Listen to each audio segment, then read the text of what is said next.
Hello, and welcome to another episode of Boundless Body Radio. I'm your host, Casey Ruff, and today we have another amazing guest to introduce to you now. Laurie Pinkerton is a certified physician assistant who helps her patients discover true health through knowledge and lifestyle interventions. As a compassionate, board certified physician assistant, she is dedicated to empowering patients through dietary and lifestyle interventions alongside integrative and traditional medicine approaches.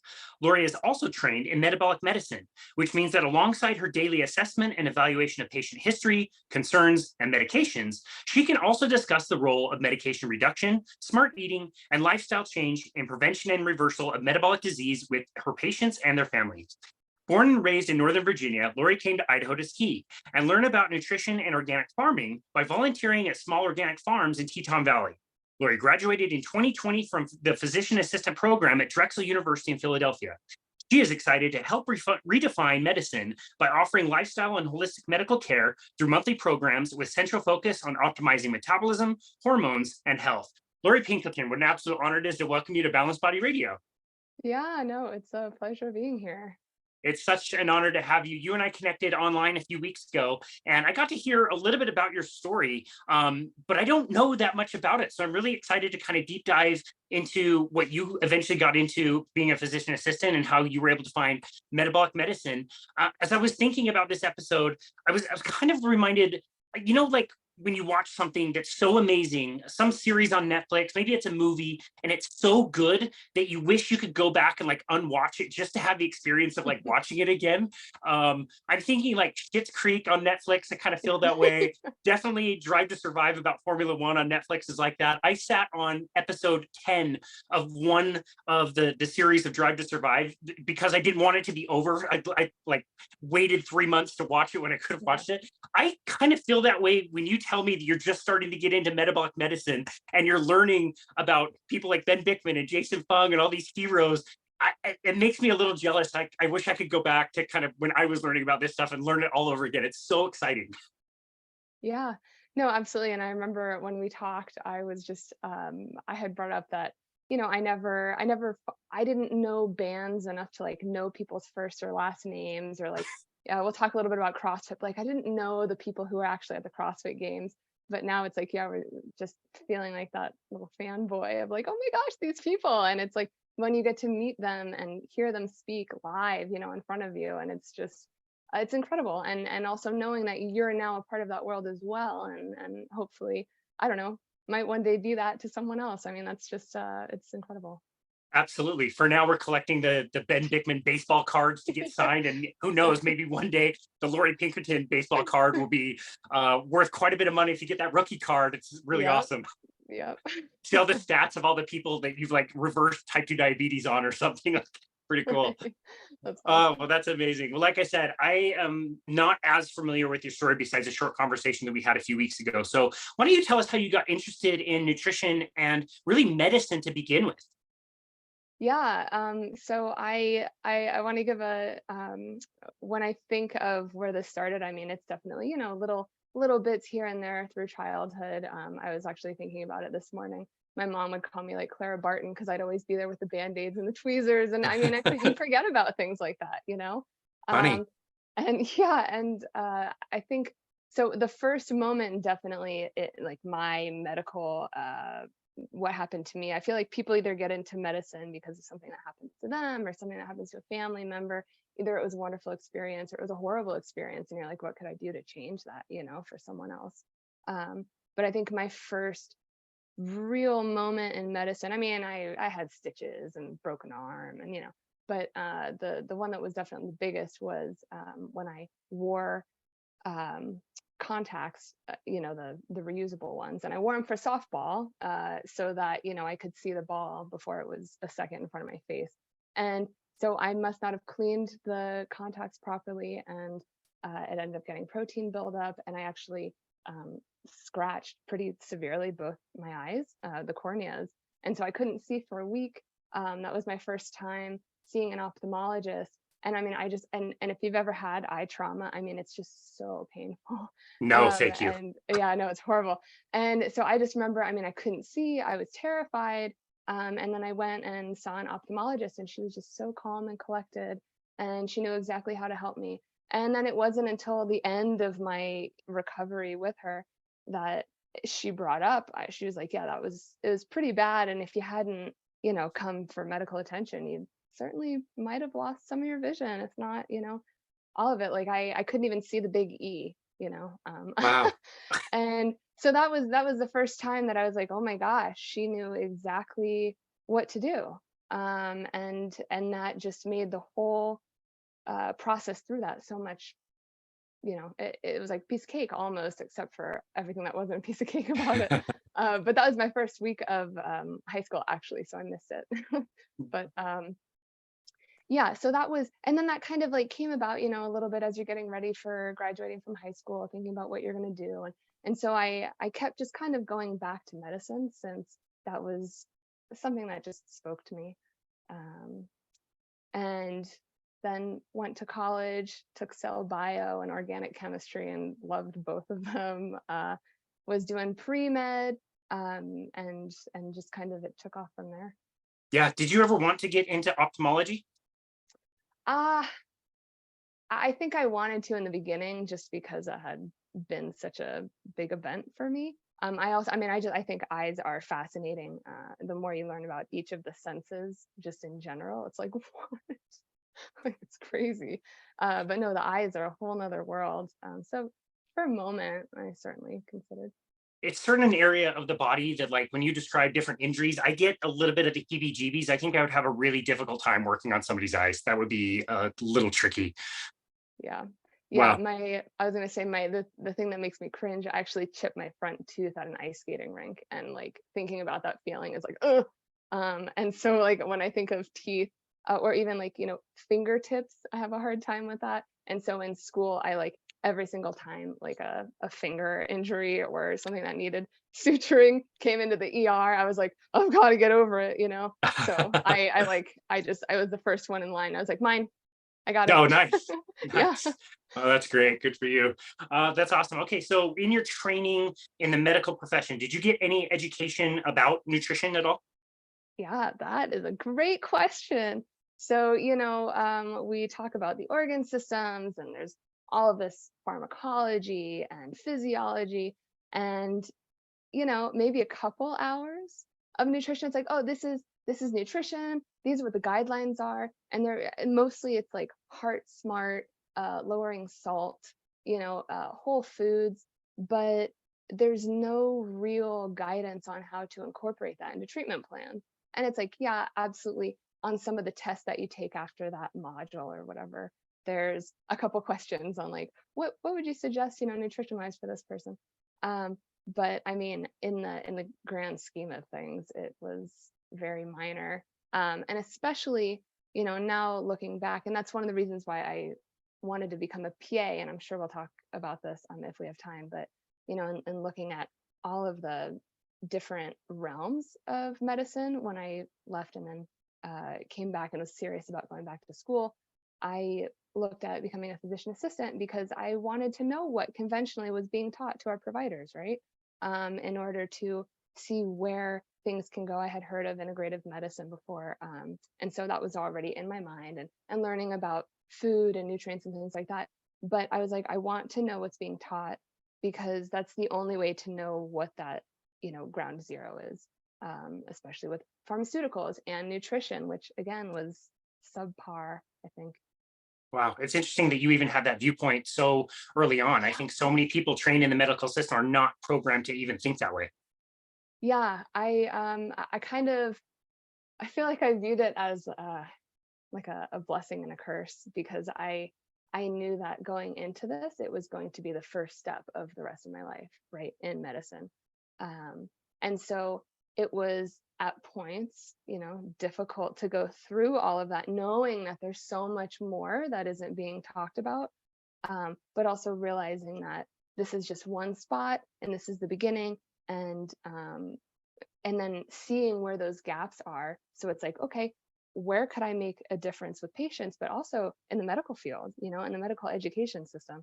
And I won't go too far in depth onto my thoughts on that, but it's like going through that process, I was also able to step back and think about bigger scheme of things for one day, Yeah. there are just so many realms within medicine that can benefit. And I think that's why it's exciting, because this whole world of metabolic medicine, there's some key players and pioneers that are bringing it forward, and it's reaching out to individuals, but also um, the where it all starts, which is education. Yeah, no, I love that. I think all of us have a role in this type of world. Like me as a nutrition coach and a personal trainer, I can kind of say whatever I want. Like I've got a piece of paper that is my certification that says I might know something about how to do a bicep curl. I might know something about how to eat. But at the end of the day, I'm not a dietitian. So I'm under, no like, medical advisory board or anything. I can kind of say what I want, and it's up to my individual clients to either agree or disagree. And some people might say like, oh, Laurie's trapped in the system, she's not going to be able to help. But you have that kind of white coat presence that I will never have. I don't even have a college degree. You are somebody that people are going to trust, and to have that information, even if you don't have all the time in the world with all of your patients, it's helpful to be able to leave some clues in for people so they can find out some of the truth on their own, because most of the time it's not even being brought up. So I think it's important that you decided to stay and live in the medical field, even if you don't agree with everything. Yeah, and I mean, it's yeah, no, I have nothing to add to that. 'Cause I mean, 100%. And sometimes it does feel like an interesting place to be, because you do, you don't want to go too far in one direction or another necessarily, because it's given so much, and that's where all of this started. And it's like, how do I make that better? Like how I think that's the key. Yeah, you hear about people like leaving the insurance model, starting their own concierge practice. And again, there's space for that. But I also respect the people that have this background information, stay in the medical community, and just help any way that they can. I've been speculating about this a lot on lots of different episodes. So listeners probably heard me ask this question a million times. I want your opinion. Do you think we should be teaching more people in the medical community more about nutrition? Or do you think that the more we teach people about nutrition, it's going to be more of the same guideline stuff, and that's only going to further entrench people like doctors or physician assistants like yourself to be more entrenched in the wrong way to think about nutrition? Yeah, I mean, great question. And I know you're just going to keep these coming, so that's awesome. But yeah, definitely nutrition. I think everyone would benefit from more of this incorporated into the education system. But, there's lots of different thoughts on nutrition. And so I think that's where it kind of gets tricky, because a lot of it, I guess it depends on what dogma is going to be taught, right? Is it going to be the one that has conventionally been, is it going to be the one that is already, uh, high carb, low fat? Is this something that is what we're already doing and not seeing benefit from? And just to, throw it out there for who's listening, this is brought up really well in the Obesity Code by Jason Fung. I mean, there's quite a few other books out there, but that was really the first one that just kind of smacked me in the head when I read it. And so yeah, I think nutrition is going to be very important, but it's also the practical application of it, right? So if people start implementing this nutrition, I don't think it's a bad thing, because they might see that it's not, what we're being taught. And so the more you learn and hear from people who utilize therapeutic carbohydrate restriction or low carbohydrate therapeutic intervention in their practice, they see benefit. And alternatively, people who have been following some of the same guidelines, they're not seeing that same the same outcomes with their patients. So I think, yes, nutrition definitely does have much more of a role. And I think teaching it, I don't want to go back and take back what I say in the future, but I think that it will, the truth comes out. And so I think as long as nutrition is being talked about and people start implementing it, then they can start seeing for themselves what's working and what's not. Yeah, no, that's a really good point. I always kind of speculate on whether it would be a net positive or a net negative to have people in the medical space going through the nutrition. Maybe it would be a net positive in the sense that at least they're aware that nutrition is part of this, and we're not always just looking for a pharmaceutical fix, even if it's a wrong information. At least they're more aware that food can be part of that solution. I want to go to that critical turning point in your career with reading the book The Obesity Code, which is one of my absolute favorites. I can't recommend that book enough. That was so influential in my life and my understanding of how this stuff works. But before we do, I want to ask you about your own health.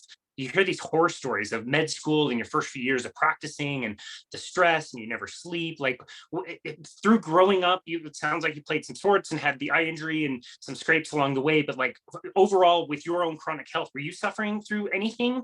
Was there something specific, especially in like med school or when you first started practicing, that you were having to deal with?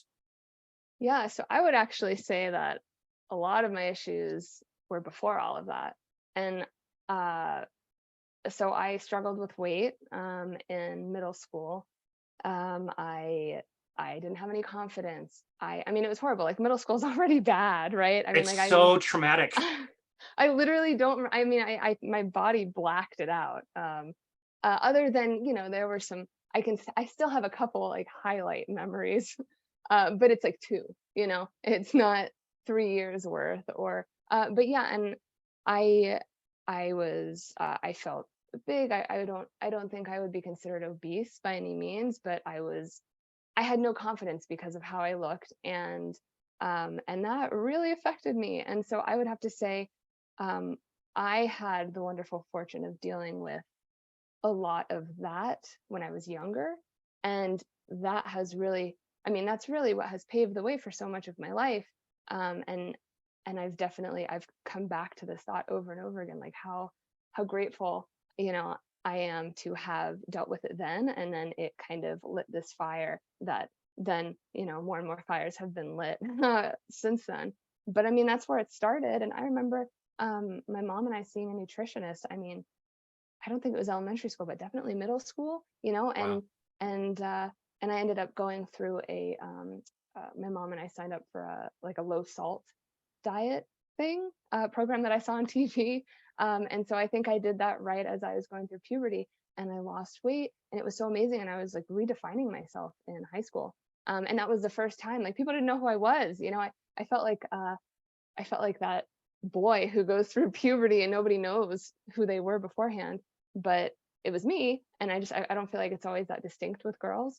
Um, but but yeah, I felt like I was redefining myself, and I was growing confidence in high school. And so a lot of all of that was before college. And then in college I struggled with weight again. And then that led to CrossFit and paleo. And so that was, the next step. And then it's just crazy to see how there's always a next, like this next step. And then I forget what, I don't remember what the game is like on The Price is Right, but you know how you put like a ball or that like Planko or something, it goes Yeah, like Plinko. Yeah, I love that game. yeah. And it's like that's how, I mean, it's just so cool to look back and be like, oh, there, and then that, and then that. And it's just like, I mean, it's just connecting the dots on how you get from point A to point B. Yeah. No, that's awesome. I guess one downside of being low carbohydrate is you never get sick, because that's like the best part of being sick is like staying home and watching The Price is Right, which comes on around 9 a.m. around here. It's Right. so Well, good. and I got sick a lot, I got sick a lot. I was on a lot of antibiotics, I know that everyone was trying to do the best to keep me healthy, and that's what that thought process was and still is, and that's why it's awesome. I do think it's pushed. I will say conventional medicine, I feel like, is pushing a lot more for being like, if it's a virus, don't give an antibiotic. Like I will say that they did a really good job of that in my schooling. But Mm, um, uh, but I think that's because a lot of the antibiotics are generic now. So, yeah. Yeah. um, but I was gonna say something else. Oh, two other things that so weight was certainly one, and that helped push a lot of things forward. But I mean, two things that I have struggled with prior to PA school was definitely fatigue. And I was diagnosed with adrenal fatigue. Sorry, I have this like thing floating. Um, I was diagnosed with adrenal fatigue, and I took some supplements to support my adrenals. And this was my first job like at an integrative medical practice. I was at IV therapy, medical assistant. And so that's kind of, that was my first step into that world. And yeah, I took some adrenal supplements, and night and day. I mean, I went from always being hungry. I was having to sleep like 10 plus hours a night, and I only had enough energy for like 7 hours. I mean, that's not even a full day, of work. And when we went on vacation, I would have all my food packed. I was eating 6 times a day because that's what I had been taught, with learning with paleo and CrossFit. And certainly some of that mentality might have shifted since then, but maybe not, because that was a big pillar for so long, is making sure that you're eating to keep your glucose levels, in bay. But I always had a cooler with me, like a cooler full of food, because if I didn't have a food source, I was a monster. Define hangry. Yeah, no, I mean, it's like, it's a real thing. I mean, even my coworkers, they would be like, you need to go eat. Wow. And Wow. my husband, he's like, Laurie, this is not okay. And I was like, oh, good. So everyone knows. That's great. I can no longer hide it. But yeah, within a few, I mean, and certainly everyone's journey is different, but I'm very sensitive to supplements and medications. And so like within a couple of days of supporting my adrenals, I mean, I was hungry, but I wasn't a bear. And I was just like, oh my gosh, this is what it's like to, not turn into like a psychotic hanger blob. I mean, that's how I felt. It was horrible. Yeah, that is terrible. It's interesting to reflect too back on your middle school days. You said you were overweight. You didn't say that you were obese, and I believe the recommendations are more around obesity. But your age would have qualified you, had it been 2023, for getting a prescription for Ozempic at age 12 or getting bariatric surgery at age 13. Those recommendations came out this year. They're horrifying. Like, think of that. Yeah, no, it's terrifying. It's terrifying when you know that there's so much more, and you know that there's just so much more, and so much is hormonal, um, and there's so much that you can do about it with the right information and the right guidance. It's that's sad. Yeah, it really is. I think the stigma of taking a kid that already doesn't feel great about themselves and giving them prescriptions or recommending surgery can't feel very good. And these kids already are not feeling very successful with, controlling their weight. Right, because I mean, I don't know. I'm not in that situation where I've gone that pathway. I went my path, and my path was difficult, right? You had to find answers. It took time, but so empowering. I mean, I don't know where I would be, like, I don't know what I'd be doing. Um, Medicine is, stepping into this world and being able to help people who have gone through things, or are currently going through things similar to what I've gone through. And even people who, as a provider, you haven't gone through everything that your patients have gone through, um, but you see all the connections, and especially when it gets into the neuroendocrine and hormonal realms, I used to think of it as like a dominoes, but now I look at it as like a house of cards, because it's not one thing and then the next. It's just like poof, and then all of a sudden there's a problem, and it's not one problem, it's a problem on all of the realms. And the good thing is that when you start fixing one, all the others start to come into a line as well. You're not like, okay, I got to focus on this, and then I got to focus on this. It's like, no, sleep, that's great for everything. How you eat, decreasing insulin levels, like, this is universal. It hits system wide. So, to totally veer off from what you were saying, that's one of the things. I feel so empowered and motivated, not just in my own health, but in everyone else who, I'm hoping to connect with and help in their journey, and thinking that there's, just going straight to medication or, surgery, the problem is not resolved. It's still there. Yeah, that's such a good point. Yeah. Okay. So when was it that you found CrossFit and paleo? That's a really common thing you see kind of running together. When was that? Right. Yeah. So that was in college. College. And so one of my really good friends, as people in CrossFit, they either don't talk about it at all because they don't want to, ruffle any feathers, or that's all they talk about. Yeah. And um and so one of my friends, um she, she just talked about it so much, and so all of us, I mean, we were just like, you've got to stop. And of course I was the one that was like, oh my gosh, okay, I will go with you to a workout if you stop talking about this, and so of course I went. And for anyone who's done CrossFit, I mean, there's not like, you can't explain how you feel after that first workout. And of course it was like, I never touched, what was it, oh my gosh, I think it was the assault bike and kettlebells. Oh, terrible. and uh and I just remember like the next day I was just like, oh, I mean, even like afterwards. But I went with her, and then I showed up at the gym the next day, and then I showed up at the gym the next day and bought my first membership, and I'm like, dang it, that's not what was supposed to happen. I'm this um person now. but yeah, I know, but it was but yeah, and so CrossFit, I mean, it was, it's not just a workout, it's a whole community. I mean, it's amazing. And I got to experience that, um what, sophomore, junior, senior year of college. So, we'd hang out with college people, and we'd be like, this is great, but like, let's go have potlucks with people who are cooking brisket and like, really good food. And also, on the same token, CrossFit, I mean, I was getting laughed by like mothers, and 40, 50, 60-year olds. And I mean, that was just, you're like, holy cow. And that, I think that was, looking back, because I don't know if I understood it then, but I realized that that was one of the first moments where I saw that age was actually just a number. Yeah.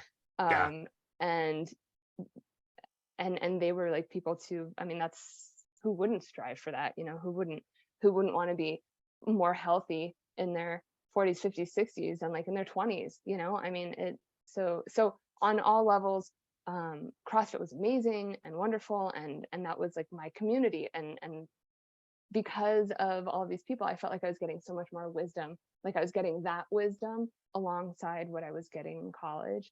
And there was one other thing I wanted to say about CrossFit,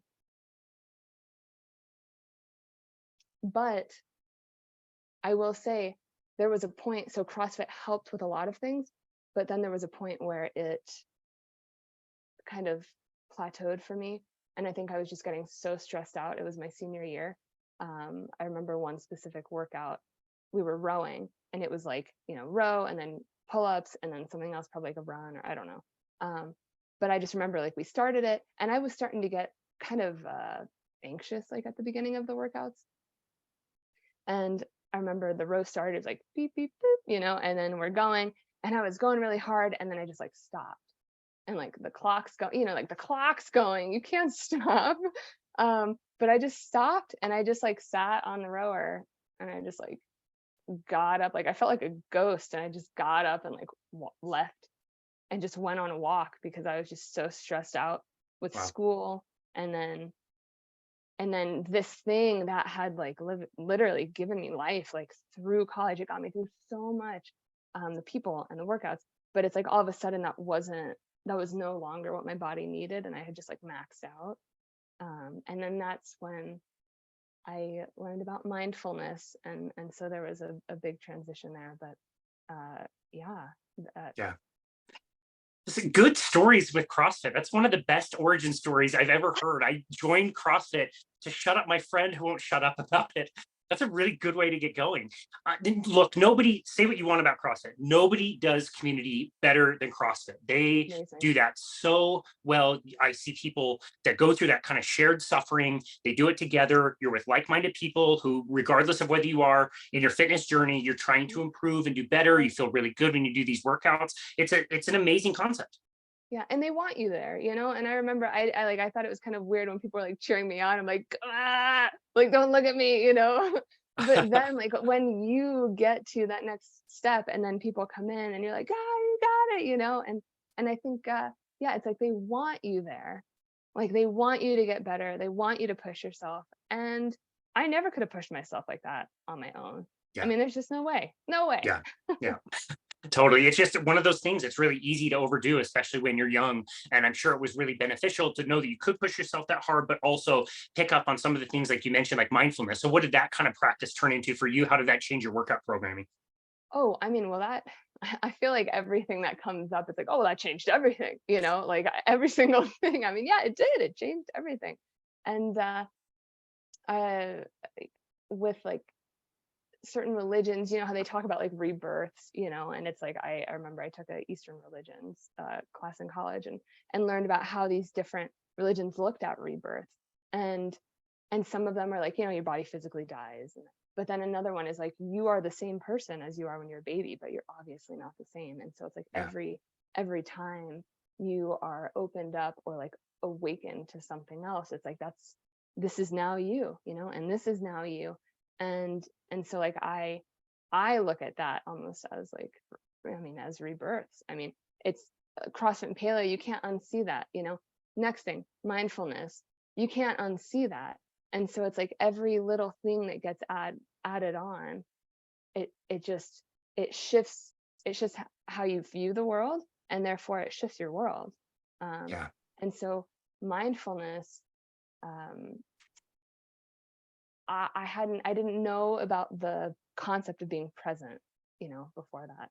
And and that blew my mind that I had, been on this earth for 20 plus years now. And I mean, not the longest time, but it's like long enough to to have known about presence, just being present in the moment, and not being reactive, and just letting something, let the, acknowledge the feeling in the moment, but acknowledge it, just sit with it instead of reacting to it. And I had realized that I was reactive my whole life, um, and so mindfulness just kind of it shifted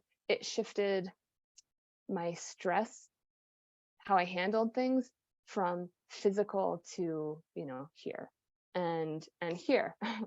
And I feel like if you don't have that, you're just running on a hamster wheel. Yeah, totally agree. It is a little unsettling when you first start to learn some of that stuff about presence. In my favorite book, like the first line was like a 2x4 in the middle of my forehead.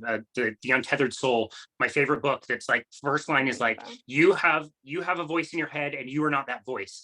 And reading it at age 30, I'm like, wait, what? Like, who is this thing making all this commotion in my head? That's not me. Like, it's the first time you even think of it as a subject object relationship. And there's an entire chapter in the book that's all dedicated to answering the question, who are you? And you'll say your name, and it's like, okay, well, that's a name. That's not you. Who are you? Well, I'm 39 years old. I'm a personal trainer and nutrition coach. Okay, that's what you're doing today, but you weren't always 39. You weren't always a personal trainer. Who are you? And at the end of the exercise, the closest answer you can really get to is like, I'm me.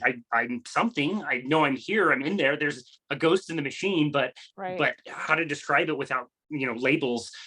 Yeah, it's really transformative. It's a really difficult thing to learn, but really helpful, and like you said earlier in the conversation, very empowering. And so let's kind of tie that into your journey into low carbohydrate. Where were you in context of your mindfulness, or maybe your career, when it was that you found Jason Fung's book? What pointed you in that direction? Did somebody suggest that to you? Like, how did you find that kind of vein of health? Yeah. So going back to something you said first, though, when you were talking about going through PA school, I felt very fortunate that I had found CrossFit and mindfulness, because I applied both of those in school. Sleep was number one. I mostly got through school without caffeine. I took naps every day. I mean, uh, I would, after classes, I would study for an hour, and then for 10 minutes, I think I was talking to you about this last time, but um, I would do burpees. I would sprint the halls. I mean, I was always sprinting the halls, and people thought I was joking when I said I did that. I was like, no, no, no. I'm like, I am sprinting the halls, and you can join me, or you can watch me and gawk at me and do whatever. But it's like, so I tried, for the whole, I think the most stressful year, that didactic. I mean, I was so on point with that, and that was awesome. And so I feel like I got through PA school a bit more unscathed than a lot of my um, peers, just because I had also gone through, life stuff. I didn't just graduate from undergrad and go to PA school. I I went on this whole journey, which we might talk about now or another day. But it's like, yeah, this is really stressful, but like, I'm not in the middle of Idaho by myself, not knowing what I'm doing with my life, crying in my car when it's raining outside. Like it's a test. Like it's stressful, but like I'm not having like a universal like crisis on my identity and who I am and what my purpose is. It's like we're past that, and now it's a test to get to the next part. It's Hmm. it's difficult, but like in the grand scheme of things. So I felt like I had just enough insight to get through and stay healthy the whole time. Um, I don't feel like I got sick until after PA school when I was at my first job and I was so stressed and I was literally like sick every other week. I mean, certainly I was primary care and practiced integrative medicine as well. Amazing experience right out of school. But, between seeing sick visits and then me just also giving everything to my patients, like I was falling apart. I thought I had, moved forward from adrenal fatigue, what I now know as mitochondrial dysfunction, right? But then it was just coming back again because I just had nothing to give. I had nothing to give myself. I had nothing to give my husband. I still had to give to my patients though, and I did. And I'm very proud of that. But that was one of the reasons why that job shifted. And then getting back to your question, so then that was my first job out of school. And then I started working with a startup. And that's when my boss at the time, Lindsay Venn, she has from Practice Venn Integrative Medicine. She just, showed me this whole world of metabolic medicine. And she had all these resources. And like myself, she's all about empowerment, dietitian and physician assistant. And so through her, I learned about the Society of Metabolic Health Practitioners. That's through the Nutrition Network. So I'm working my way through that, which is an incredible course.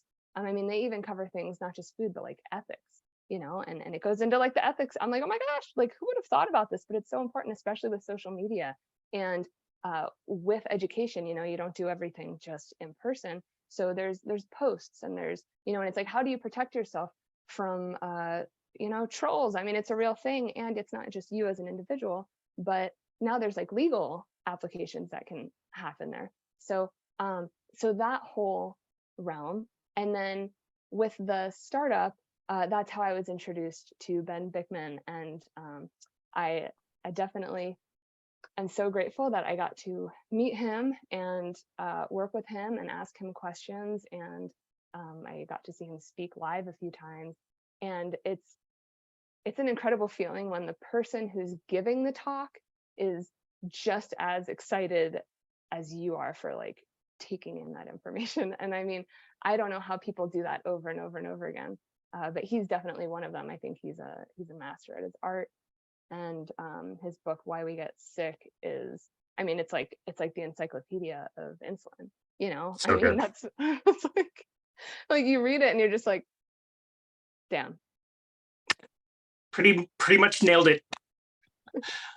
Yeah, pretty much nailed it. I'm part of Dr. Anthony Chafee's book club, and we read a book every month and kind of discuss things on a weekly call. And last month was Why We Get Sick by Ben Bickman, and he joined our call last week. My only gripe about Ben is he's just not very nice. Like if he was like kind, maybe nice, that would really help things. He's just like a really mean person.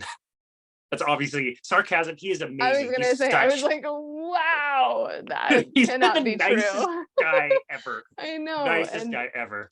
And in the book, it's like he wrote it like he's talking, and I'm just like, oh, when he says certain stuff, it's funny. Yeah, no, it's great. We interviewed him on, I think, episode 30, and I got to tell him last week when he was on the call, like, look, one of my favorite things about you is you can take something very, very complicated, and you can also explain all of the science, and we can get into the weeds on all of that stuff, but you could also explain it to a 5-year-old, and I would expect them to understand. I think that's such an amazing talent that he has. He is just absolutely wonderful. Love Ben Bickman. So you're learning about all these things. How are you feeling about your practice? Like this is a complete game changer. Like how is this affecting your practice? So at my first job, I was trying to put together some group visits for weight loss. And in doing that, I mean, I really realized how much I wasn't I wasn't necessarily focusing on lifestyle because I didn't know it, and I didn't know how to incorporate that or guidelines or things like that. And so I was definitely shifting at that time away from primary care. And um, there are lots of incredible modalities like IV therapies and hyperbarics, and I mean, so many different services that can have so much benefit. But it's like, what about the gut? What are these daily little things that we can do? And I felt like that's what was missing. And so I really, when I went to this next job, I really started honing in on that and seeing just how much, really, what is functional medicine? It's like, oh, it's the gut. We hear this all the time. It's like, no, it's literally the gut. Like, fix the gut. And then metabolic medicine, a little, it's like they're both connected, right? But they're separate, because metabolic medicine, or at least my understanding, is it's focusing a bit more on lowering insulin, and then lowering insulin helps with everything else, or seemingly almost everything else. And functional medicine, you're looking a little bit more at healing the gut, just addressing kind of different things, but still getting to the root cause. It's still lifestyle change, it's still behavior change. So having known about functional medicine, and then kind of, diving into this low carb, learning about metabolic medicine, I feel like the first thought that you have when you realize that there's something out there that you should have known, but you didn't, it's like anger, right? Like anger, like something, like you were either told a lie or something was being withheld from you, that doesn't benefit anyone. But then, I mean, it's almost like growing up too.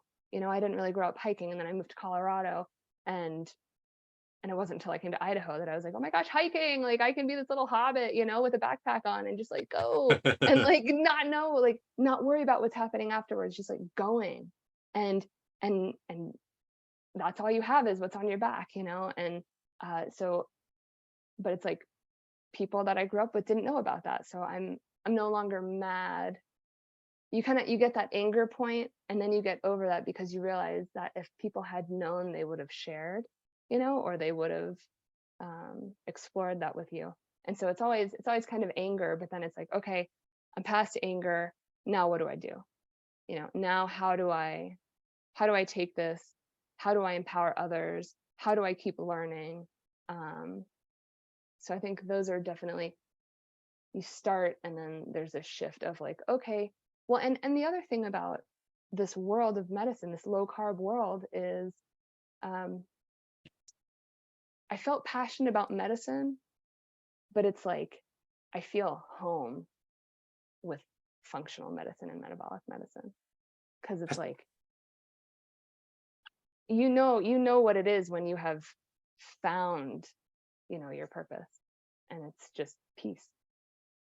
Mm, I love that. That's amazing. So you would make a great podcast host because you just asked a really, really good question. I'm going to turn around and ask you, how how do you integrate this kind of thing? You hear about the challenges in the medical industry and integrating this kind of stuff, the time limitations or things you can or can't say. You mentioned liabilities and ethics, and there's a lot to consider. So it's a totally fair question. How are you planning on mixing this in with what you're already doing and getting the best of both worlds? Because it's not to say that integrative medicine and medicine in general is not a we don't need to get rid of it. It's helpful for a lot of things. It's just Oh yeah. there's other things that we need as well. So what is your goal? What is your plan? How are you going to integrate that? Yeah.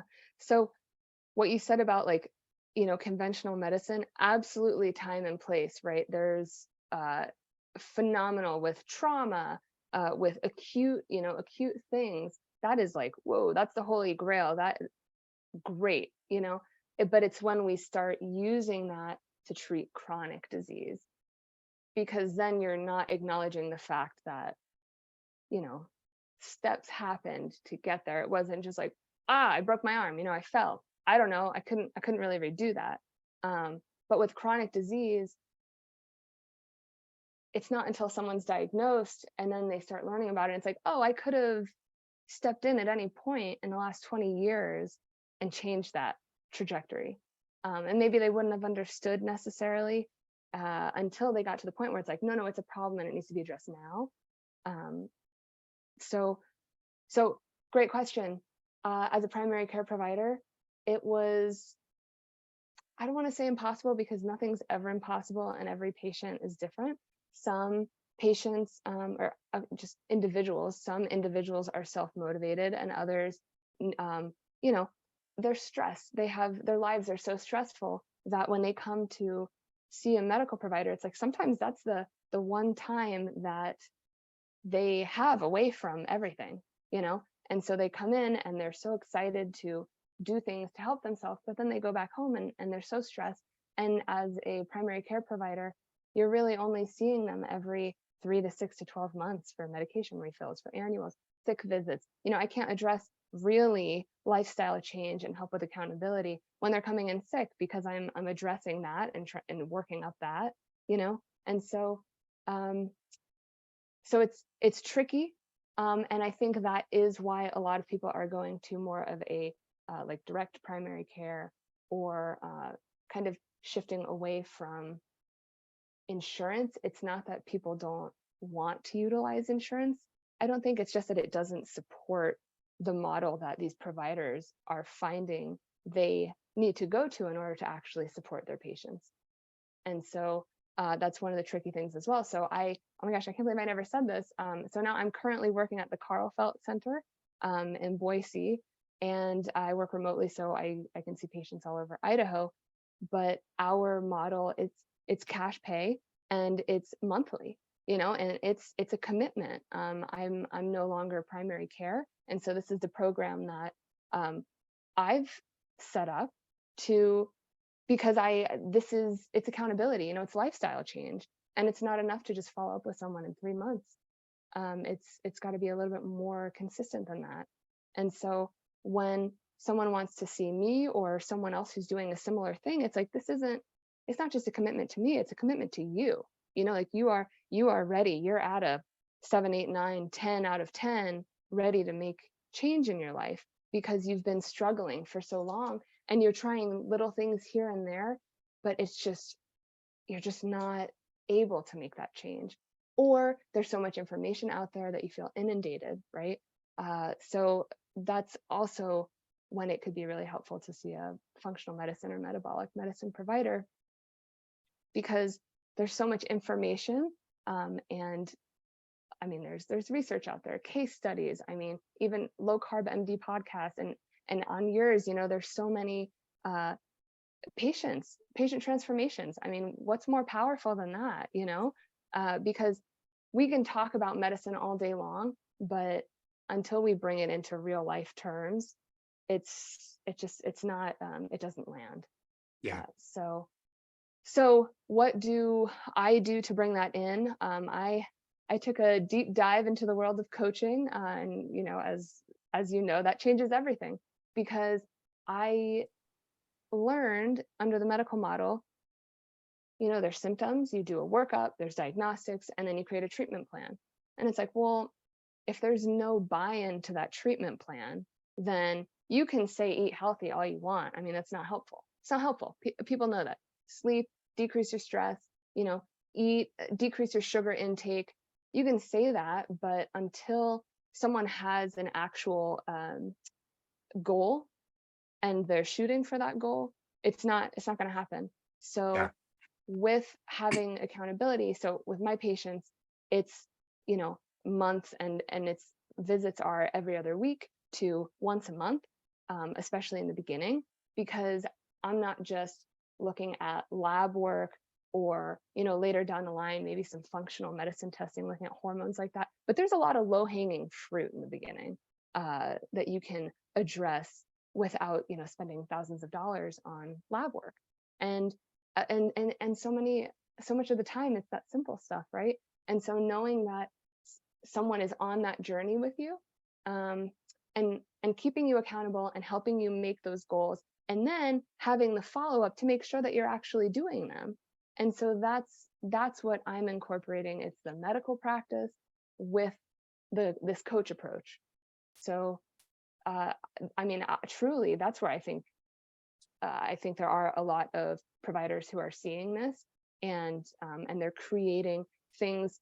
I mean, it's frustrating that it's outside of insurance for sure. I mean, I have insurance, and I get stuck as a patient. You know, I know I'm also a patient, right? I've been a patient my whole life, and even as a provider, I'm constantly I'm trying to understand my patients' lives and their backgrounds, because I don't want to give them, you know, 500 supplement suggestions if they can't afford any of them.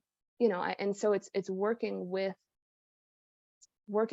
people to really understand how to motivate them instead of overwhelm and, you know, filling with fear. It's like, yeah, we live in a toxic world. I know the first time that I really acknowledged that, I mean, I probably had a panic attack for like days, you know. I'm just like, I don't know where to start, you know. It's so overwhelming. And it's like, well, this is the situation. This was the situation before I realized it.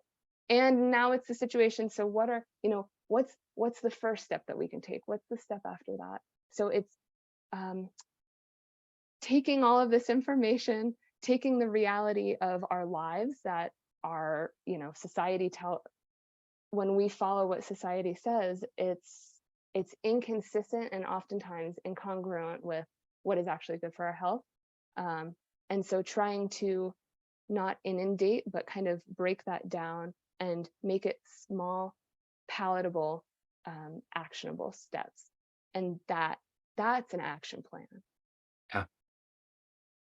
Yeah, no, I love that. Mark Manson kind of writes about the difference between fault and responsibility. And sometimes we throw those two words around like they're the same thing. And it's like, if you are in poor health, you know, it might not be your fault, right? Like you probably were given really bad advice. Carbohydrates and seed oils and processed foods are delicious. Ultra processed food is incredibly delicious for a lot of people, and it's everywhere and very ubiquitous and not very expensive. And so, no, it might not be your fault, but here we are, and now it's your responsibility. And I love the concept of trying to find a small step in the right direction and helping people prioritize. So, how much is kind of that empowerment and responsibility, and also your work with like mindset with some of your patients? How has your coaching kind of made you see that a little bit differently? Oh, it's made me see everything differently. I mean, going from making treatment plans to learning about what a health coach does, and I mean, it's incredible. And there are a lot of things that have happened this year that have kind of shifted me in this direction, but I realized that my whole life I have listened to fix and not listened to understand until going into coaching. And it's, you know, you don't fix it, you coach it, because you cannot fix someone else's issues in their life. They have to fix it, but you can help guide them to their own understanding of how to do that. And I think, you know, and you ask open-ended questions, but I mean, that's it. Like I could tell someone to, oh, get more exercise, you know, go on a walk 3 times a week, but they don't care. Or go to the pool, you know, go. But if they don't have any buy-in, it's not motivating to them. But how do we get them to answer those questions? It's like, what is something that you would want to do? And that's part of being a coach, right? It's listening. The client, so that's kind of the difference. I'm licensed in Idaho, so for Idaho residents, I'm a medical provider and I incorporate health coaching. And so, you know, we do the labs and the diagnoses and medication management, all of that stuff. And then we start really incorporating coaching once we have that bigger picture. For residents outside of Idaho, they're now clients, because it's no longer with myself and them, it's no longer a patient and provider relationship. It's a health coach and client relationship. And so, and I think also, you know, making sure that line is black and white. You know, there's not a lot of stuff that's black and white, but I make that line very black and white. This is not a provider-patient relationship. It's client and coach, but answering, like asking these questions that maybe they've never even thought of before. They never even asked themselves, because every day you're just going so fast, and life gets a hold or away from you. So Yeah. being able to have that time where it's like you are, oh, what I was going to say is the client, they're the expert, and as a health coach, I am the novice, right? I'm the student who is trying to understand them, to help guide them. And so taking that, I mean, it gives listening, and then it just gives every relationship in your life. I mean, it's all different. Again, you see, it changes everything. Yeah. Yeah, that's amazing. No, if people could sit on, be a fly on the wall and listen to some of my coaching sessions, I often don't even like do anything. You just are listening to that person, like you said, and the person very often will kind of talk themselves through what options they want to do. And it's like, great, like you just needed a sounding board. And oftentimes I also think that an important part of coaching is helping people realize that they are on the journey. We've heard all about your journey today, and the Plinko example, I love. I'm keeping that. Good. I Take love it. Price is Right. Yeah, it's great. But also to remind your patients and your clients to look back on their own journey, and like, yeah, maybe they still have 200 pounds to lose, but maybe they've already started. Maybe they are incorporating a little bit more exercise, or they're thinking about those things that you said people maybe never think about. They're thinking about food and sleep and stress and all those things. And so I think that's a big part of coaching as well, is helping people understand that they have come a ways already, and to congratulate them and make sure that they feel very proud for the progress they have made. Right, because it's not easy. I mean, I find it easy to celebrate like every little single thing in my life, because that's what makes me present and happy. And I mean, everything is the small things. Like life is the small things. If all you're focused on, chemistry, what thermodynamics, going from state A to state B, if that's all you're focused on, then you're literally missing the whole point. Like it is the journey. Like it's not the state. Life is, kinetic. And so, I mean, just reminding people, like, I mean, when people get stressed and they have families and they have jobs and they have, or just students in school, I mean, it's at every stage of life, there's always this inundation. And it's like just designating that time to sit there and acknowledge what you've done. You don't need someone to do that with you by any means, but it's just like any other habit. Until you start practicing it, it's not going to happen. And so it's the starting of habits. And that's another thing with coaching, right? Helping people make those little changes, because we often set goals that are, it's not realistic, and then we shoot for them and we go too hard and we hurt ourselves and we get burned out, and it's just not helpful. It's like you set yourself up for failure before you even started. Like that was not great goal, because it wasn't accessible in that short amount of time. And another book, Atomic Habits, phenomenal. So good. I mean, I just, all these books, I mean, really finding the world of podcasts and all of these books. And I mean, it just, self-education. I mean, the information's out there, and that's another thing. It's like, I have this information, you have this information. We want to share that, but just empowering people to know that this information is there, and we are absolutely there to help guide them. That's our goal, like that's what gives us purpose. And that's what we're doing. That's my calling. I know that's your calling. But it's out there and it's there for them. And once you start, I mean, it's a positive feedback system. It's like once you start, you just keep going. I mean, and it creates something beautiful that you didn't even know was I possible. absolutely, I absolutely love that. When I oscillate between optimism and pessimism, that this message is going to get out there and help people. And, sometimes it feels like we're just going in such an opposite direction as a society. Is talking with people like you that just make me so much more optimistic, and makes me know that when people are ready, they'll find the message. And there's lots of us out there doing different things and creating ways for people to be successful, whatever that means for them. And all of us need to be involved. We all need to do our part. Even, if you're just listening and you don't have a podcast, you're not in the medical system, at the very least, you can share this with your family. There are things that you can do, and we're all part of this, and we all have influence. And again, talking to you just makes me so optimistic that, yeah, it might not go as quickly as I want it to, but we will find the right people when it's time. And it's so cool that you found this model, and I really hope it's financially viable for all parties involved, because I think that could be a really big shift in the medical community if we keep going in this direction and find alternatives to the standard kind of insurance model of practicing. So I think it's so cool. I'm so grateful for you for stopping by our show today to tell us all about what you've been up to and how you found metabolic health. Laurie, where can people go to find you and connect with you and your work? Yeah, so I hopefully you'll put this on the details, but for patients and clients who are interested in working with me as a medical provider and a health coach, I offer 15-minute complimentary discovery calls through the Karlfeldt Center. So please call that number. I was going to say I don't have it memorized right now, but I can pull it up. But please call. I would love to spend 15 minutes talking with you, seeing where you are. And I know it's 15 minutes, it's not super long, but it allows for you to see if this is something that you're ready for, and then what other resources might be available if you're not, and so anything that I can do to help guide you in the right direction, whether or not it's with me as a provider or a coach at that moment, I will do everything I can to help you in the direction that you're ready to go.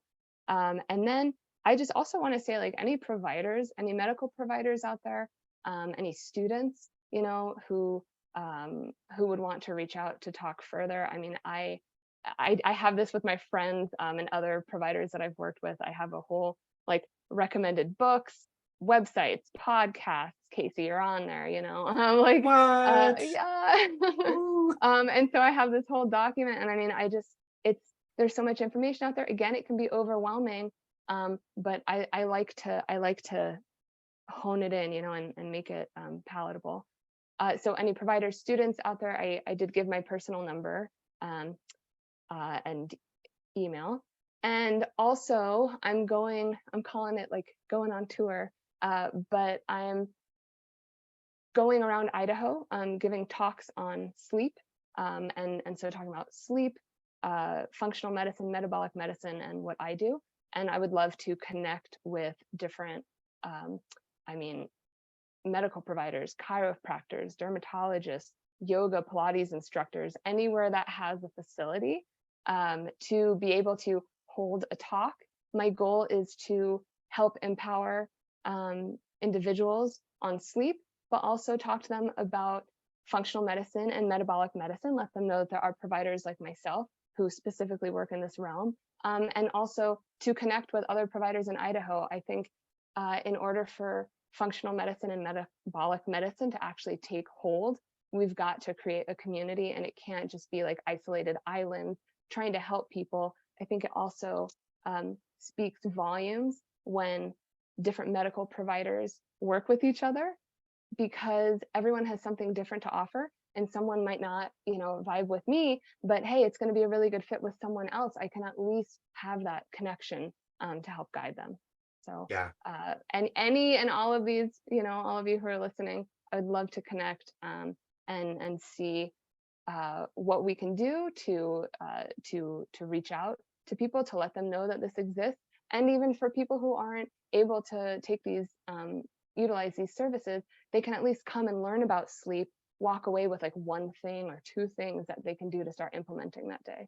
Yeah, that's amazing. That will be very helpful for people, I'm sure. I'm sure somebody will show up with the Laurie Pinkerton rookie card and have you sign it. It'll be I can't wait. wonderful. Like a not a holograph, but when it's like the sparkly ones, or Yeah, there you go. Exactly. Laurie Pinkerton, this has been a joy. Thank you so very much for taking the time to be on our show today. We really appreciate you. Oh my gosh, I appreciate you so much. Thank you. Such a fun chat. And this has been another episode of Boundless Body Radio.